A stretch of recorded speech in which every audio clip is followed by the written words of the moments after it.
Hi friends, అందరూ ఎలా ఉన్నారండి? Welcome to my channel simply Lavanya. నేనైతే చాలా బాగున్నానండి. మీరందరూ ఎలా ఉన్నారో నాకు కమెంట్ సెక్షన్లో కమెంట్ చేయడం మాత్రం మర్చిపోకండి. అలాగే నా రెసిపీస్ ఇంకా మీషో హోల్స్ కనుక మీకు నచ్చుతున్నట్టయితే ప్లీజ్ లైక్ చేయండి. కొత్తగా ఎవరైనా నా ఛానల్ చూస్తున్నట్టయితే సబ్స్క్రైబ్ చేసుకోవడం మాత్రం మర్చిపోకండి. ఈరోజు నేను కొబ్బరి పాలతో పలావ్ ఎలా చేసుకోవాలి సింపుల్గా టేస్టీగా అనేది చూపించేస్తానండి. నేనైతే ఎప్పుడు ఇలానే చేస్తానండి. చాలా కమ్మగా ఉంటుంది తినడానికి. మనం చికెన్లోకైనా తినొచ్చు, అలానే వెజ్ కర్రీస్లో దేంట్లోకైనా తినొచ్చండి. చాలా బాగుంటుంది. కొంచెం ఆయిల్ అలానే కొంచెం నెయ్యి రెండు యాడ్ చేసుకోండి. ఆయిల్ హీట్ అయిన తర్వాత చెక్క, లవంగా, అలానే బిర్యానీ ఆకు, ఇంకా స్టార్ ఫ్లవరు, ఇలా మసాలా అవన్నీ వేసేసుకోండి. చక్కగా వేయించుకోండి. మనం మసాలాలు ఎక్కువ వేయకూడదండి, ఎందుకంటే కొబ్బరి పాలు టేస్ట్ అనేది పోతుంది. మనం కొంచెం తక్కువ యాడ్ చేసుకోవాలండి. ఇంకా పచ్చిమిర్చి, కొంచెం ఉల్లిపాయలు ఇవి కూడా వేసి బాగా వేయించుకోండి. మంచిగా వేగితే సరిపోతుందండి. దీంట్లోకి కొంచెం అల్లం వెల్లుల్లి పేస్ట్ కూడా వేసి మంచిగా పచ్చి వాసన పోయేంత వరకు ఒక 5 నిమిషాలు బాగా వేయించుకోండి. ఈ కొబ్బరి పలావ్ అండి చాలా బాగుంటుందండి. చికెన్ కర్రీలో కానీ, పన్నీర్ కర్రీలో కానీ, అలాగే మనం వెజిటేరియన్స్ అయితే కనుక పన్నీరు, ఆలు కుర్మా ఇలా వేటిల్లో కానీ చాలా టేస్టీగా ఉంటుందండి. మనం ఎప్పుడు చేసుకునే పలావ్ కాకుండా ఇలా కొంచెం కొబ్బరి పాలు యాడ్ చేసుకొని పలావ్ చేసుకున్నామంటే మనకి తినడానికి నోటికి కూడా చాలా కమ్మగా ఉంటుందండి. రెస్టారెంట్లో బిర్యానీ తిన్నా అంత టేస్ట్ రాదండి. ఈ కొబ్బరి పాలు పలావ్ అనేది అంత టేస్ట్‌గా ఉంటుందండి. పచ్చి వాసన పోయేంత వరకు బాగా వేయించుకొని, కొన్ని జీడిపప్పులు కూడా వేసుకొని బాగా వేయించుకోండి. నేను ఎప్పుడన్నా నా దగ్గర కొబ్బరి ఉండిపోయిందంటే, ఏదైనా దేవుడికి కొట్టినప్పుడు ఖచ్చితంగా నేను ఈ కొబ్బరి పాలు పలావ్ అనేది చేస్తూ ఉంటానండి.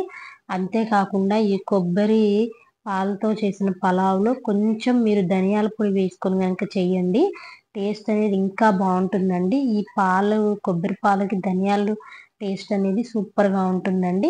నేను ఒక 2 స్పూన్లు ధనియాల పొడి కూడా వేసి బాగా వేయించేసుకున్నానండి. నేను ఆ రోజు 3 గ్లాసుల రైస్ చేశానండి. బాస్మతి రైస్ ఏం కాదండి. నార్మల్ రైస్‌తోనే చేశాను. నేనెప్పుడు ఏది చేసినా, పలావ్ చేసినా, అలానే బిర్యానీ చేసినా ఏదైనా సరే నేనెక్కువ ఇంట్లో మనం తినే నార్మల్ రైస్‌తోనే చేస్తానండి. బాస్మతి రైస్ ఎక్కువేం వాడనండి. ఎందుకంటే ఈ రైసే చాలా టేస్టీగా ఉంటుంది. మనం ఎక్కువ కూడా తినగలుగుతామండి బాస్మతి రైస్ కన్నా కూడా. ఇంకా నేను 3 గ్లాసుల రైస్ అయితే తీసుకున్నాను కదండీ! అది నానబెట్టేసుకున్నాను. ఇంకా రైస్‌ని కూడా దీంట్లో యాడ్ చేసుకున్నానండి. చక్కగా ఒక 5 మినిట్స్ మసాలాలన్నీ కూడా ఈ రైస్‌కి పట్టేటట్టు ఉంచుకోండి. ఒక 5 మినిట్స్ మూత పెట్టేసారంటే చక్కగా మొత్తం మసాలా అంతా కూడా బియ్యానికి బాగా పడుతుందండి. అప్పుడు మనం తినేటప్పుడు ఇంకా బావుంటుంది. ఇదిగోండి మళ్ళీ ఒక్కసారి ఇలా తిప్పేసుకోండి. ఎక్కువ తిప్పొద్దండి. రైస్ అనేది మనకి చిన్న చిన్నగా బ్రేక్ అయిపోతుంది. అందుకే ఎక్కువ కదపకుండా కొంచెం అలా పైపైన తిప్పేసారంటే సరిపోతుందండి. ఇంక నేను 3 గ్లాసుల బియ్యం తీసుకున్నాను కాబట్టి, నేను నానబెట్టుకున్నాను కాబట్టి 1 ½ గ్లాస్ వాటర్ సరిపోతుందండి ఒక గ్లాస్‌కి. అలా నేను 4 ½ గ్లాసెస్ వాటర్ అయితే వేసుకున్నానండి. ఇదిగోండి కొబ్బరి పాలు తీసి పెట్టుకున్నానండి ముందుగానే.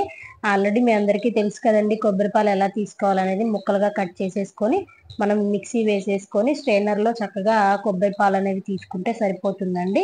అది అందరికీ తెలుసు కాబట్టి నేను అది చూపించలేదండి. ఇంకా 4 ½ గ్లాసెస్ వాటర్ అయితే వేసుకున్నానండి. ఇంకా అందులో కొంచెం సాల్టు ఇవన్నీ కూడా యాడ్ చేసి మంచిగా ఉడకనివ్వండి రైస్‌ననేది. ఈ రైస్ కూడా ఖచ్చితంగా మనం కొలతలు తీసుకుంటే గనక చాలా పొడి పొడిగా వస్తుందండి, ముద్దగా రాకుండా. ఇదిగోండి నేను చూపిస్తున్నట్టు వీడియోలో కలిపేసుకొని మూత పెట్టేసుకోండి. చక్కగా ఒక 5 మినిట్స్ తర్వాత మనకి ఉడికిపోతున్న ఫ్లేవర్ అయితే వస్తుందండి. మంచి స్మెల్ కూడా వస్తుందండి మనకి. ఈ కొబ్బరి పాల అన్నం ఉడికేటప్పుడైతే చాలా టేస్టీగా ఉంటుందండి. ఇదిగోండి మళ్ళీ ఇంకొకసారి తిప్పేసుకొని సాల్ట్ సరిపోయిందో లేదో చెక్ చేసుకోండి. సాల్ట్ సరిపోకపోతే ఇంకొంచెం సాల్ట్ అయితే యాడ్ చేసుకోండి. ఈ కొబ్బరి పాల పలావ్ అయితేనండి నిజంగా చికెన్ కర్రీలో తింటుంటే బిర్యానీ తిన్నంత కూడా రాదండి. అంత ఎక్కువగా టేస్టీగా ఉంటుందండి. బిర్యానీ కూడా దీని ముందు సరిపోదండి. అంత బాగుంటుంది కొబ్బరి పాల పలావ్ అనేది. ఇంకా కొత్తిమీర కూడా వేసుకున్నానండి. కొత్తిమీర ఆ రోజు ఎక్కువ లేదండి. మీ దగ్గర ఎక్కువ ఉంటే కొంచెం కొత్తిమీర అనేది ఎక్కువగా వేసుకొని ఇంకొకసారి కలిపేసుకోండి. ఇంకా మూత పెట్టేసారంటే చక్కగా మగ్గిపోతుందండి. ఇంకా మనం సిమ్ గ్యాస్‌నైతే సిమ్లో పెట్టేసుకోండి. అప్పుడే మనకి అడుగంటకుండా ఉంటుంది. ఇదిగోండి చక్కగా పొడి పొడిగా ఎంత బాగా వచ్చిందనండి.